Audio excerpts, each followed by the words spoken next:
In a way, this story is almost like the view from across the Golden Gate Bridge. Intriguing, beautiful, but sometimes hard to see through all the fog. Are you the kind of person who really believed in after-death communication? No, definitely not. Janis Heaphy Durham used to think of death as an ending, but she never will again. In 1999, Janis and Max Bessler were a California power couple. She was publisher of the Sacramento Bee, a paper that won 2 Pulitzer Prizes on her watch. He was a political consultant, stepfather to her son Tanner, and the love of her life. He was compassionate and empathetic, and my lover and my best friend. And she was at his side when doctors told him he had terminal cancer in late 2003. The most painful part was just watching him suffer. And feeling helpless. Helpless. In May 2004, a few days shy of his 56th birthday, Max Bessler died. And that, Janis says, is when things started getting weird. Lights in her Sacramento home would flicker. Clocks would stop at the moment Max died. But then, on the anniversary date of his death, Janis was stunned by something she saw as she stood in her bathroom washing her hands. I looked up at the mirror, and I saw a handprint. A perfectly formed, powdery handprint, large on the mirror. It was the right hand.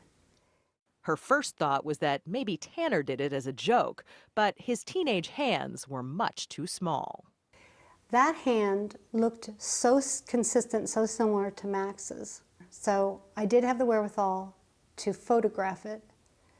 I wish I had done more. More like? I wish I would have thought to take a sample, but I just didn't even think of it.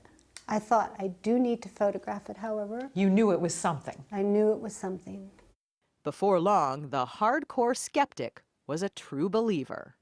I mean, I have faith in things that I can't see, but you know there are millions of people out there that are going to say, come on.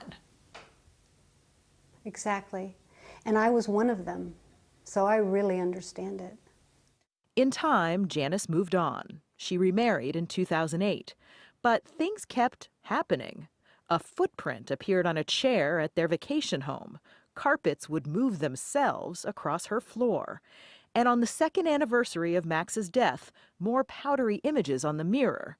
On the 3rd, another handprint. And there's no doubt in your mind that this was a sign from Max? No doubt in my mind. No. Of course, there's plenty of doubt to go around. Joe Nickel of Buffalo, New York, is a paranormal investigator. The best way is to have the lights out. He showed me his ghost detection techniques back in 2011. He read Janis's story and came away with a different view. Well, okay, let's just say that somehow he's doing this. Why wouldn't he do it before her very eyes? Why not just write with his finger, I'm okay, love you, miss you? Is there a possibility that this could be her deceased husband, Max, talking to Janis? I don't think so. Nichols says a lab test of any of the handprints could have settled the matter. She didn't do that, and then the next year, she didn't again, and the next year after that, again she didn't. One has to decide that at some point, I don't think she wanted to test it.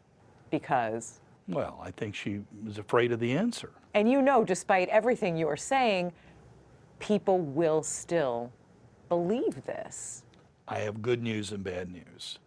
The bad news is there are no ghosts.